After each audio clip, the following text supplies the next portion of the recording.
असफलता एक चुनौती है, स्वीकार करो। क्या कमी रह गई है, देखो और सुधार करो। तो इसी मोटिवेशनल कोट के साथ आज की क्लास को हम शुरू करते हैं। तो hello friends, welcome to MCQ वाला। फ्रेंड्स, आज की सेशन में हम देखेंगे सेट नंबर 10 को। इससे पहले हमने 9 सेट कंप्लीट करा रखा है। आप में से किसी ने भी अगर मिस किया है तो प्लेलिस्ट में जाके सारी वीडियोस को अच्छे से देख लीजिएगा, और सारे वीडियो का जो PDF है वो आपको हमारे व्हाट्सएप चैनल पे मिल जाएगा। तो आप जाके व्हाट्सएप चैनल से भी जुड़ जाइएगा। तो चलिए स्टार्ट करते हैं आज की सेशन को। और अभी तक आप चैनल से नहीं जुड़े हैं तो चैनल को सब्सक्राइब कर दीजिए, बेल आइकन को प्रेस कर लीजिए, ताकि कोई भी वीडियो जो BSSC से रिलेटेड अपलोड होगी उसकी नोटिफिकेशन आपको मिल जाएगी। और हाँ, आपको अगर वीडियो पसंद आता है तो वीडियो को लाइक ज़रूर करें। लाइक करने से क्या होता है, हमारा मोटिवेशन भी बढ़ता है, तो लाइक ज़रूर करेंगे। तो चलिए स्टार्ट करते हैं आज की सेशन को, सेट नंबर 10 को। सेट नंबर 10 का क्वेश्चन नंबर 1 है, कौन सा अधिनियम प्रतिनिधित्व लोकतंत्र को भागीदारी लोकतंत्र में बदलता है, जिसे जमीनी स्तर पर लोकतांत्रिक संस्थाओं के विकास में एक महत्वपूर्ण कदम माना जाता है। तो ये किसकी बात कर रहा है? तो ये पंचायती राज सिस्टम की बात कर रहा है कि किस संविधान संशोधन के तहत पंचायती राज संस्थान को एक संवैधानिक संस्थान के रूप में माना गया था। तो 73वां संविधान संशोधन अधिनियम 1992, इसके बाद जाके पंचायती राज को संविधान में जोड़ लिया गया था। अनुसूची 11 में पंचायत के बारे में प्रावधान दिया गया है। तो यही क्वेश्चन का ये पूछ रहा था कि कौन सा अधिनियम था जिसमें प्रतिनिधित्व लोकतंत्र को भागीदारी लोकतंत्र में बदलता है। तो 73वां, option D is the right answer. 42वां संविधान संशोधन ये कब हुआ था? 1976 में, और इसी को हम मिनी कॉन्स्टिट्यूशन भी कहते हैं, इस संविधान संशोधन को। 52वां संविधान संशोधन किससे संबंधित है? ये दल बदल से संबंधित है। 1985 में हुआ था 52वां संविधान संशोधन। और 61वां संविधान संशोधन जो है ये 1989 का है, 1989 का। इसमें क्या हुआ था, मतदान की जो आयु थी उसको 21 वर्ष से घटाकर 18 वर्ष कर दिया गया था। तो इन सब फैक्ट को भी आप याद रखेंगे। 2, सर्व शिक्षा अभियान का उद्देश्य डैश वर्ष के आयु वर्ग के सभी बच्चों के लिए उपयोगी एवं प्रासंगिक प्रारंभिक शिक्षा प्रदान करना है। तो सर्व शिक्षा अभियान का उद्देश्य क्या है? कितने से कितने वर्ष के बच्चों के लिए ये उपयोगी एवं प्रासंगिक प्रारंभिक शिक्षा प्रदान करना है? तो ये है 6 से 14 वर्ष के बच्चों के लिए। Option B is the right answer. 3, विश्व स्वास्थ्य दिवस मनाया जाता है। तो विश्व स्वास्थ्य दिवस कब मनाया जाता है? 7 April. Option D is the right answer. 4, 2011 की जनगणना के अनुसार भारत की साक्षरता दर कितनी थी? तो भारत की साक्षरता दर कितनी है? तो ये है 74%। Option A is the right answer. इसमें पुरुष साक्षरता कितना है? तो पुरुष पूछ ले, यानी कि मेल का पूछ ले तो 82.14, फीमेल का पूछ ले 65.46, ओवरऑल पूछ ले तो 74, और पूछे सबसे कम साक्षर जिला, मतलब सबसे कम साक्षर स्टेट कौन सा है? तो वो है बिहार। पूछ ले सर्वाधिक कौन सा है? तो वो है केरला। इन सब बात को आप ध्यान में रखेंगे। 5, निम्नलिखित में कौन सा सम्मिलित नहीं है? तो इसमें कौन सा सम्मिलित नहीं है? तो यहाँ पे क्या दिया हुआ है? कंट्री और उसका कैपिटल दिया हुआ है। तो रूस का मॉस्को सही है, ऑस्ट्रेलिया का कैनबरा ये भी सही है, और कनाडा का ओटावा ये भी सही है। लेकिन चीन का संघाई नहीं है, चीन का क्या है? बीजिंग है। तो option C is the right answer, क्योंकि हमें यहाँ पे पूछ रहा था कौन सा सही सम्मिलित नहीं है, तो इसको आप ध्यान में रखेंगे। 6, पटना से प्रकाशित होने वाला प्रथम अंग्रेजी अखबार कौन था? पटना से प्रकाशित होने वाला पहला अंग्रेजी अखबार जो था यह द बिहार हेराल्ड था। Option B is the right answer. और इसके संपादक कौन थे बिहार हेराल्ड के? तो गुरु प्रसाद सेन। इसको भी आप ध्यान में रखेंगे। ये 1875 के समय में प्रकाशित होती थी पटना से, द बिहार हेराल्ड। 7, UNDP संयुक्त राष्ट्रीय विकास कार्यक्रम का मुख्यालय है। UNDP का मुख्यालय कहाँ पे है? ये New York. Option C is the right answer. और इसी के द्वारा ह्यूमन डेवलपमेंट रिपोर्ट यानी कि HDR रिपोर्ट पेश की जाती है। ये क्वेश्चन इस बार बिहार दरोगा के अंदर पूछा गया था कि ह्यूमन डेवलपमेंट इंडेक्स किसके द्वारा निकाला जाता है? तो ये निकाला जाता है UNDP के द्वारा। 8, सिंधु घाटी सभ्यता के लोग पूजा करते थे। तो सिंधु घाटी सभ्यता के लोग पूजा करते थे पशुपति की। Option C is the right answer. इसको ध्यान में रखेंगे। ये सिंधु घाटी सभ्यता के लोग से क्या मतलब है, इसी को हम कांस्य युगीन सभ्यता भी बोलते हैं, जो कि 2500 से लेके 1750 ईसा पूर्व तक फली फूली थी। तो इसको आप ध्यान में रखेंगे। 9 बिग बैंग सिद्धांत निम्नलिखित में से किसकी व्याख्या करता है। बिग बैंग थ्योरी जो है ये व्याख्या करता है ब्रह्मांड का उद्भव। Option D is the right answer. तो इसको आप ध्यान में रखेंगे। और ये सिद्धांत का स्पष्टीकरण जो है ये किया गया था, खगोलविद है जॉर्ज लेमेंतेरे, उनके द्वारा किया गया था। बिग बैंग सिद्धांत का जो क्या बोलते हैं स्पष्टीकरण वो किया गया था जॉर्ज लेमेंतेरे के द्वारा। तो इसको भी आप ध्यान में रखेंगे। 10 भारत की खोज पुस्तक किसने लिखी है। तो भारत की खोज पुस्तक जो है ये जवाहरलाल नेहरू की पुस्तक है। Option C is the right answer. तो इसको आप ध्यान में रखेंगे। कुछ इंपॉर्टेंट पुस्तक है, इसके बारे में भी आपको पता होना चाहिए, जैसे कि अ ब्रूस विद लाइफ, ये जो है सतीश गुजराल की पुस्तक है। A new world Amit Chaudhary की पुस्तक है। Straight from the heart Kapil Dev की पुस्तक है। इनलाइटेंड माइंड्स पुस्तक जो है ये एपीजे अब्दुल कलाम की पुस्तक है।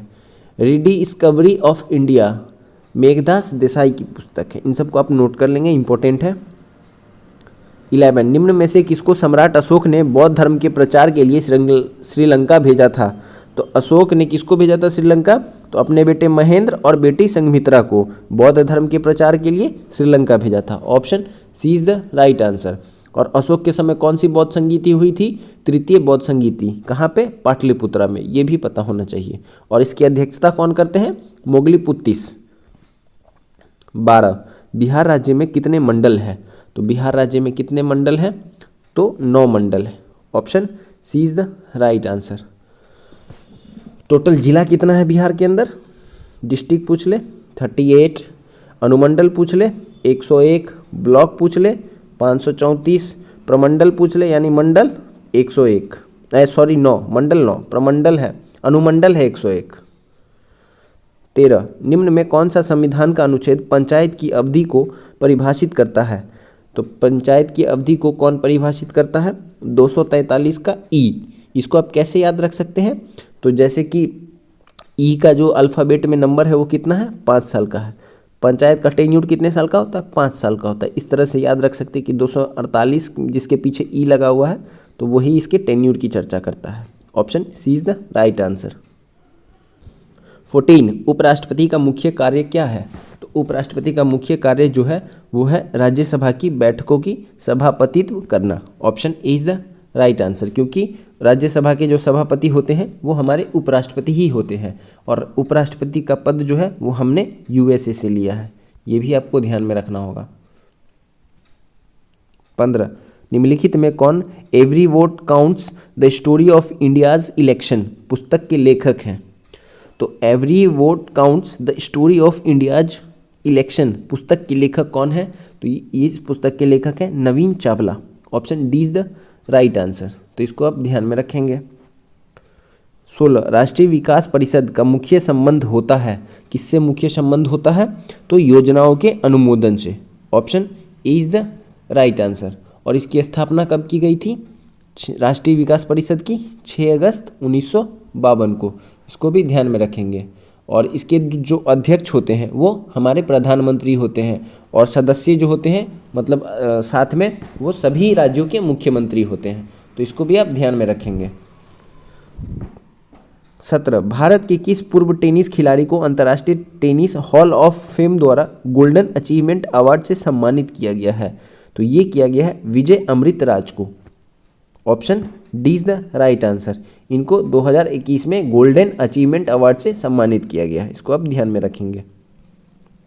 18 बिहार में मुख्यतः मिथिला और दरभंगा क्षेत्र में लगनी राग किस समय गाए जाते हैं। तो लगनी राग जो है ये गाया जाता है विवाह के समय। Option C is the right answer, तो इसको आप ध्यान में रखेंगे। प्राचीन भारत में 16 महत्वपूर्ण संस्कार होता है, बच्चे के पैदा लेने से और आखिरी मृत्यु तक जो लास्ट होता है दाह संस्कार, कुल 16 संस्कार होते हैं। तो इसको आप ध्यान में रखेंगे। और विवाह भी एक संस्कार के अंतर ही आता है। 19 निम्नलिखित में कौन सा एक सुमेलित नहीं है। तो इसके अंदर कौन सा सुमेलित नहीं है कि महावीर को ज्ञान प्राप्ति गया में, ये सही सुमेलित नहीं है। तो इसको आप ध्यान में रखेंगे। इनको ज्ञान प्राप्ति कहाँ पे हुई थी? राजगृह में, रिजुपालिका नदी तट पे, जराम्बिक ग्राम में। तो ऑप्शन सी राइट आंसर है, सही सुमेलित नहीं है। बाकी महावीर के बारे में जो बाकी कथन है, इनका जन्म कुंडग्राम में हुआ था, सही बात है। मृत्यु पावापुरी में हुई थी और सर्वाधिक प्रभाव वैशाली के क्षेत्र में रहा था। तो ये सभी सही है, तो इसको आप ध्यान में रखेंगे। और जैन धर्म से संबंधित एक त्रिरत्न है, उसको भी आपको याद रखना होगा, सम्यक दर्शन, सम्यक ज्ञान और सम्यक चरित्र।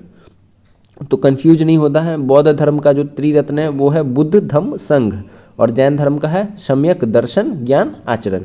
तो दोनों में डिफरेंस है, दोनों को सही से करेक्टली याद रखना है। 20 किस सातवाहन नरेश ने गाथा सप्तसती नामक महत्वपूर्ण कृति की रचना की है? तो गाथा सप्तसती नामक महत्वपूर्ण कृति किसकी रचना है? तो ये है हाल यानी कि सातवाहन नरेश की। Option C is the right answer, तो इसको आप ध्यान में रखेंगे।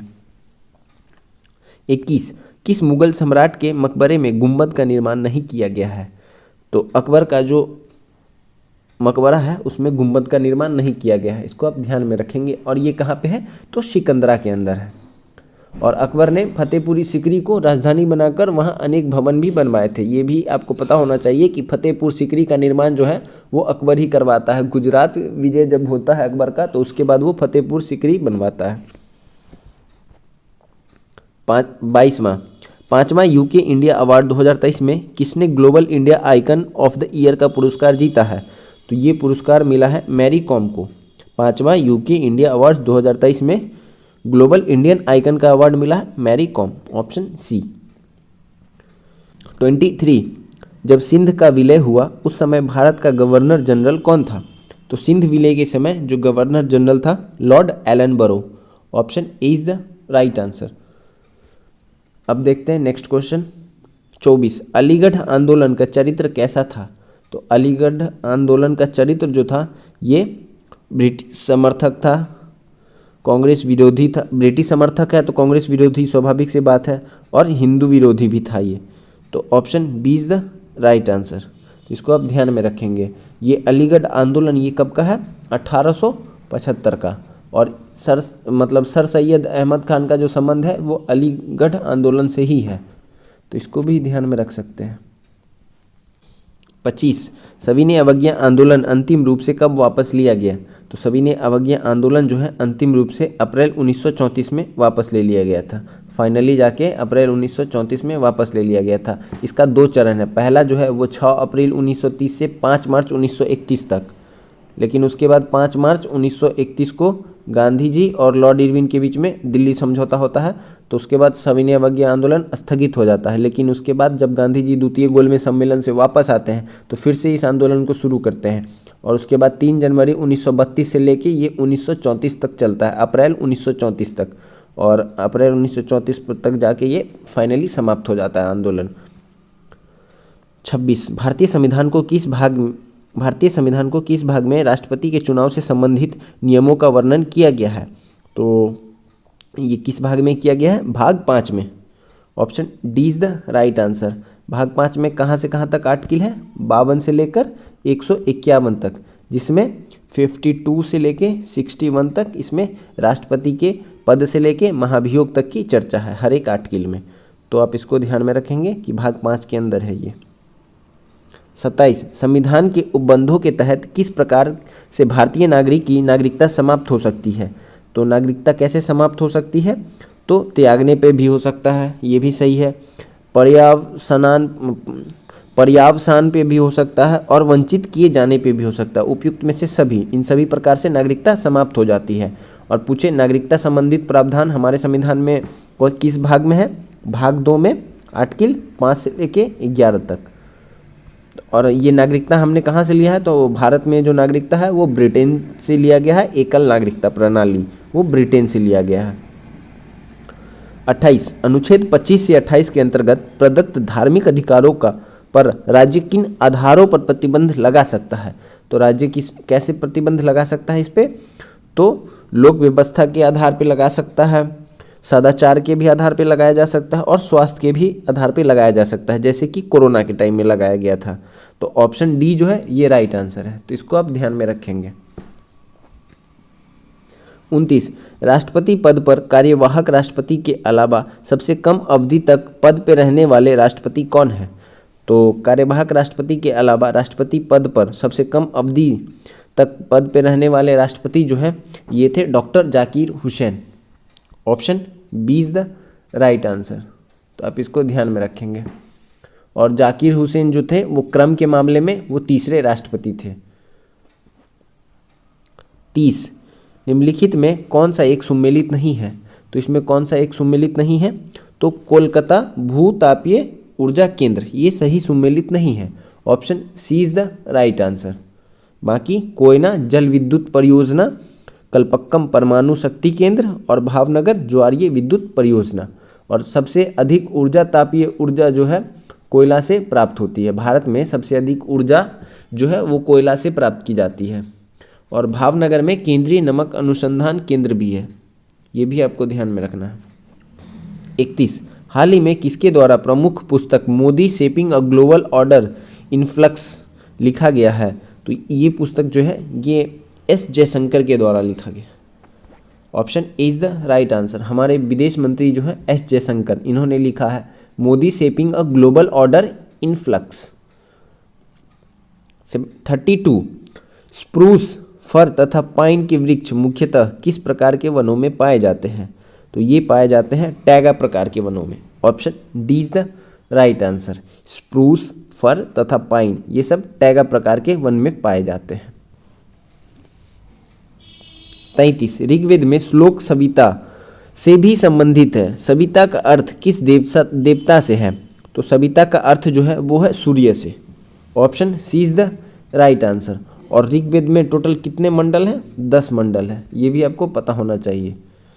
और तीसरे मंडल के जो रचयिता है ऋग्वेद में वो है विश्वामित्र। गायत्री मंत्र की जो चर्चा है वो तीसरे मंडल में ही की गई है।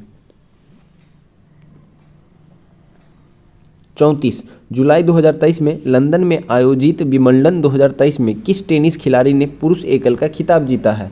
तो पुरुष एकल का खिताब जीता है कार्लोस अल्कराज ने। Option B is the right answer. Wimbledon 2023 का खिताब अल्कराज। और बाकी 2023 के अंदर जितना भी ग्रैंड स्लैम हुआ जैसे कि ऑस्ट्रेलिया हो गया, फ्रेंच हो गया और यूएस ओपन हो गया, विंबलडन, अल्कराज, बाकी ये तीनों जीता नोवाक जोकोविच, ये भी आपको याद रखना है। 35 महाभारत के अनुसार कौरव सेना के निम्नलिखित सेनापतियों में कौन सा जीवित बचा था? तो इसमें कौन जीवित बचा था? तो Ashwatthama. Option B is the right answer. 36 23 अगस्त 2023 को लॉन्च चंद्रयान 3 के लैंडिंग साइट का नाम प्रधानमंत्री नरेंद्र मोदी द्वारा इसरो की टीम को संबोधित करने के लिए क्या रखा है? तो जहाँ पे चंद्रयान 3 की लैंडिंग होगी या हुई थी वहाँ पे उस जगह के पॉइंट का नाम बदल के रख दिया गया है Shiv Shakti point. Option B is the right answer. 37 Lala Lajpat Rai किसके विरुद्ध प्रदर्शन कर रहे थे जब वे पुलिस की बर्बरता के शिकार हुए थे? तो ये लोग किसका विरोध कर रहे थे उस समय? तो साइमन कमीशन का, गो बैक साइमन का नारा लगवा रहे थे। और उसी के समय वहाँ पे जो अधिकारी था उसने क्या किया था कि ये बोल दिया था, ऑर्डर दे दिया था अपने सिपाहियों को कि अब लाठी चार्ज करो। उसी में लाला लाजपत राय जो कि मतलब इनको बहुत जो चोट लग गया था और इन्होंने ये भी कहा था कि मेरे सिर पे पड़ी एक एक लाठी अंग्रेज़ों के ताबूत के आखिरी कील के समान होगी। तो साइमन कमीशन 1927 का है, 28 में भारत आता है और सोचिए 1947 में जाकर भारत आज़ाद हो गया। तो इनके द्वारा बोला हुआ कथन जो था सही साबित हुआ। 38 बाउल लोक नृत्य के साथ कौन सा भारतीय प्रदेश संबंध है? तो बाउल जो है ये कहाँ का लोक नृत्य है? पश्चिम बंगाल का है। Option C is the right answer. 39 Praja Samajwadi party का संस्थापक कौन था? तो प्रजा समाजवादी पार्टी के संस्थापक थे जयप्रकाश नारायण। तो इसको आपको याद रखना है।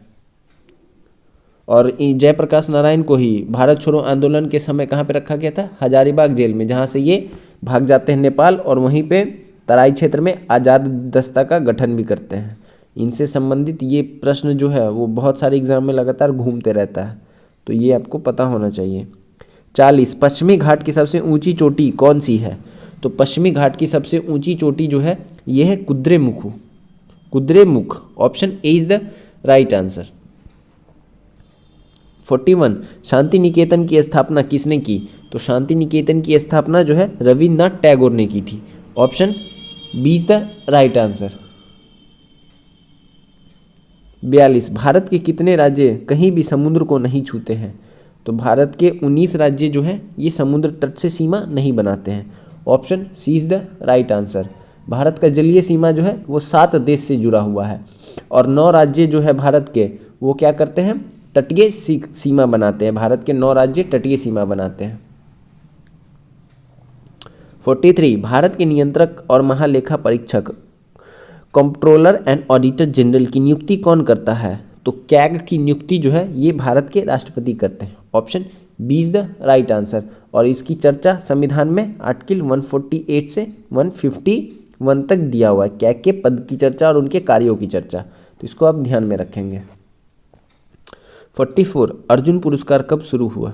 तो अर्जुन पुरस्कार की शुरुआत जो हुई है 1961 से। ये किस क्षेत्र में दिया जाता है? तो खेल के क्षेत्र में दिया जाता है।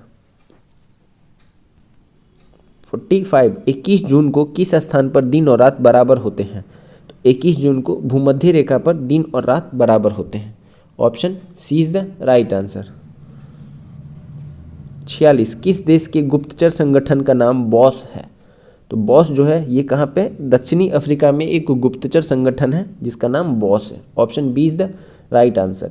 भारत की गुप्तचर एजेंसी जो है उनका नाम क्या है? जैसे रॉ है, आईबी है, सीआईबी है, सीबीआई है। इजराइल की जो है एजेंसी उसका नाम है मोसाद। शवाक ये कहाँ की है? ईरान की है। नाइचो जापान की है। ये सब बहुत सारे अलग अलग कंट्री में अपने अपने गुप्तचर एजेंसियों का नाम इस तरह से रखा जाता है। तो बॉस जो है ये दक्षिणी अफ्रीका का है। 47 विश्व की सर्वाधिक प्राचीन पहाड़ी है?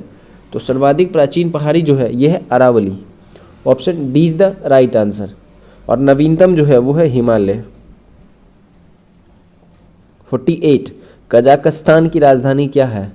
तो कजाकिस्तान की राजधानी है Astana. Option C is the right answer. Kazakhstan ये देश आज़ाद कब हुआ? 1991 में। मतलब जब यूएसएसआर टूटा उसके बाद ये क्या हुआ था? अलग अलग बहुत सारे देशों में टूट गया था। लगभग 19 कंट्री में वो बट गया था यूएसएसआर। तो रूस अब उसी का एक भाग है और कजाकिस्तान भी उसी का भाग है। तुर्कमेनिस्तान, उज्बेकिस्तान ये सब यूएसएसआर का ही भाग हुआ करता था 1991 से पहले।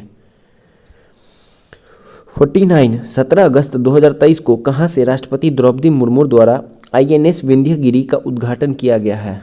तो ये आईएनएस विंध्यगिरी का उद्घाटन राष्ट्रपति द्रौपदी मुर्मू जी ने कोलकाता से किया है। Option A is the right answer.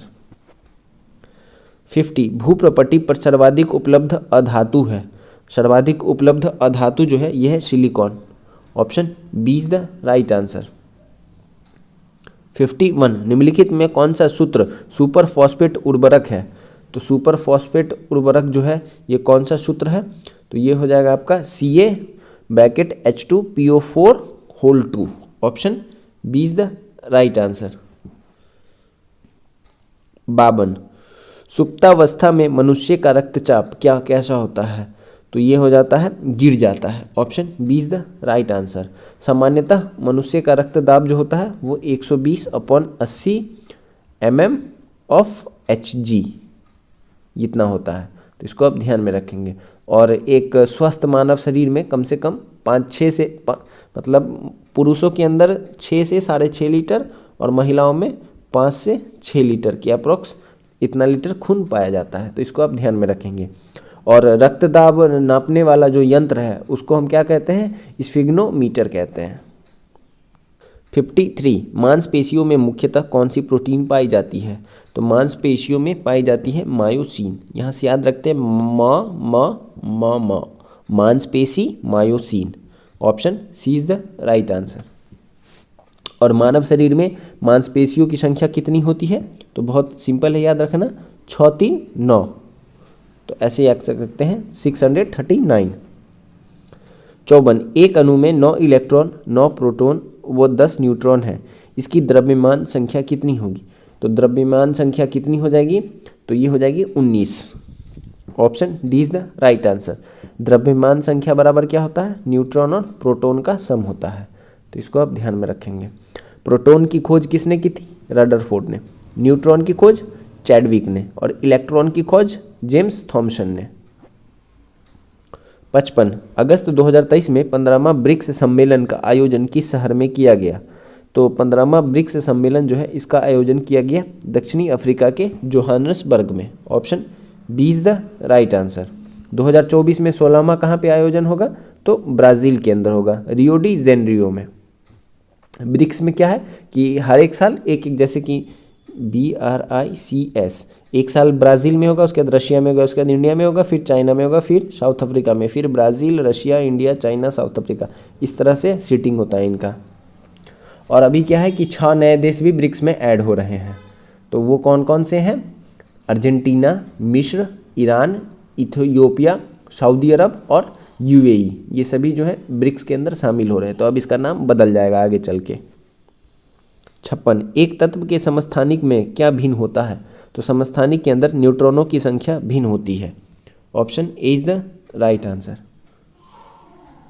57 निम्नलिखित में कौन सा पदार्थ केवल एक तत्व से निर्मित होता है? तो हीरा जो होता है यह एक ही तत्व से निर्मित होता है, यानी कि ये किसका अवरूप है? हीरा, ये कार्बन का अवरूप है, ये भी आपको पता होना चाहिए। और इसका जो रिफ्रैक्टिव इंडेक्स होता है हीरा का वो होता है 2.42, ये भी पूछ लिया जाता है एग्जाम्स के अंदर, तो इसको भी ध्यान में रखना है। 58 अलैंगिक प्रजनन का एक प्रकार जिसमें जड़ों, तनों, पत्तियों और कलिकाओं से नए पौधे उत्पन्न होते हैं वह डैश कहलाता है? तो उसे हम क्या कहते हैं? वानस्पतिक प्रजनन। Option A is the right answer. 59 caustic soda का रासायनिक नाम है? तो कॉस्टिक सोडा का रासायनिक नाम है sodium dihydroxide. Option A is the right answer. Sodium hydroxide NaOH। Option A is the right answer. 60 तापमापी में पारा क्यों प्रयोग किया जाता है? तो तापमापी में पारा इसलिए प्रयोग किया जाता है कि तापमापी की दीवारें से नहीं चिपकता है। पारा जो होता है वो उसकी दीवारें से नहीं चिपकता है। Option D is the right answer. 61 छोटी आंत को ग्रहणी में विभाजित किया जाता है जेजुनम, डेडुनम और इलियम में। तो option D is the right answer. छोटी आंत में 3 तरह भाग होता है, ये छोटी आंत होती है, इसमें एक होता है डेडनम, जेजुनम और इलियम। तो option D is the right answer. 62 T मापक टी स्केल पर निम्नलिखित में से किसका मापन किया जाता है? तो टी स्केल पे चक्रवातों की शक्ति का मापन किया जाता है। Option C is the right answer. 63 carnallite निम्नलिखित में से किसका अयस्क है? तो कार्नेलाइट जो है ये मैग्नीशियम का अयस्क है। Option D is the right answer. Lead का अयस्क क्या होता है? गैलेना। कोबाल्ट का स्मेलाइट। निकेल का अयस्क मिलेराइट। क्रोमियम का क्रोमाइट। तो इस सबको आपको याद रखना है। यहाँ से क्वेश्चन पूछा जाता है कि कौन किसका अयस्क है। 64 आतिशबाजी में हरा रंग निम्न की उपस्थिति के कारण होता है? तो आतिशबाजी में हरा रंग जो होता है ये बेरियम की उपस्थिति के कारण होता है। Option C is the right answer. Sodium की वजह से कैसा होता है? पीला रंग का होता है। और मैग्नीशियम की वजह से क्या होता है? तो ये चमकीला तथा उजला होता है। और स्ट्रोंशियम की वजह से लाल रंग होता है। तो इसको आपको ध्यान में रखना है। इसमें पीला होता है, मैग्नीशियम में उजला हो जाता है और स्ट्रोंशियम में लाल होता है और बेरियम से हरा होता है। 65 डायबिटीज रोग में शरीर का कौन सा अंग सही ढंग से कार्य नहीं करता है? तो पेनक्रियाज जो है वो सही ढंग से काम नहीं करता है, जिसको हम अग्नाशय भी बोलते हैं। Option C is the right answer. और ये क्या होता है? इसका जो बीटा कोशिका होता है वो खराब हो जाता है डायबिटीज़ के अंदर। तो इसको आपको ध्यान में रखना है। 66 निम्नलिखित में कौन सा एक गैर संचारी रोग है? तो गैर संचारी रोग कौन सा है? तो मिर्गी। Option B is the right answer. मिर्गी रोग में व्यक्ति आमतौर पर कुछ समय के लिए चेतना जो होता है वो खो देता है, एकदम मतलब आउट ऑफ कंट्रोल। 67 कौन से विटामिन की कमी से फलस्वरूप अतिसार के साथ त्वचा की सूजन तथा छाजन एक्जिमा होता है? तो किस विटामिन की कमी से होता है? तो ये होता है निकोटीनिक अम्ल की कमी से। Option C is the right answer. तो इसको आप ध्यान में रखेंगे। 68 इनमें से कौन सा प्रबल आबंध है? तो इसमें प्रबल आबंध जो है वो कौन है? तो C और C के बीच में triple bond. Option C is the right answer. 69 निम्नलिखित अणुओं में से किसमें दो सन्निकट कार्बन परमाणु में सबसे अधिक दूरी होती है? तो सबसे अधिक दूरी जो होती है ये इथेन के कार्बनों के बीच में होती है। Option B is the right answer. Ethane का फॉर्मूला क्या होता है? तो इथेन का हम फॉर्मूला जब एन से मतलब जिसके लास्ट में ए एन ई लगा हो ना, इसका फॉर्मूला जब निकालना हो तो ऐसे निकालते हैं CnH2n+2। तो यहाँ पे C2H 2 दूना 4 2 6। तो यहाँ पे ऑप्शन बी जो है वो राइट आंसर है। 70 निम्न में कौन सी बीमारियां जीवाणु जनित है?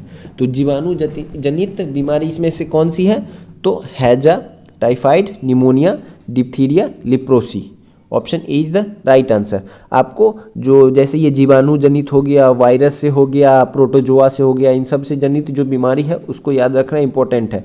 बिहार दरोगा के अंदर अभी दोनों शिफ्ट में इस तरह से क्वेश्चन पूछा गया था, तो इसको आपको ध्यान में जरूर रखना चाहिए। बायोलॉजी के अंदर अब ज़्यादा कुछ बता नहीं है तो यही से पूछ लेता है कि बहुत सारा बीमारी है, कोई भी दे दिया पूछ लेगा। अब बस एक ही पूछ लेता कि एड्स कैसा है, मलेरिया किससे होता है, इन्फ्लुएंजा से क्या होता है, ये सब पूछ लेगा तो बहुत कन्फ्यूजिंग हो जाएगा। तो इसको आप अच्छे से याद रखेंगे सारी बीमारियों को कि वो किसकी वजह से होता है। 71 मनुष्य के चर्म के रंग का कारण होता है?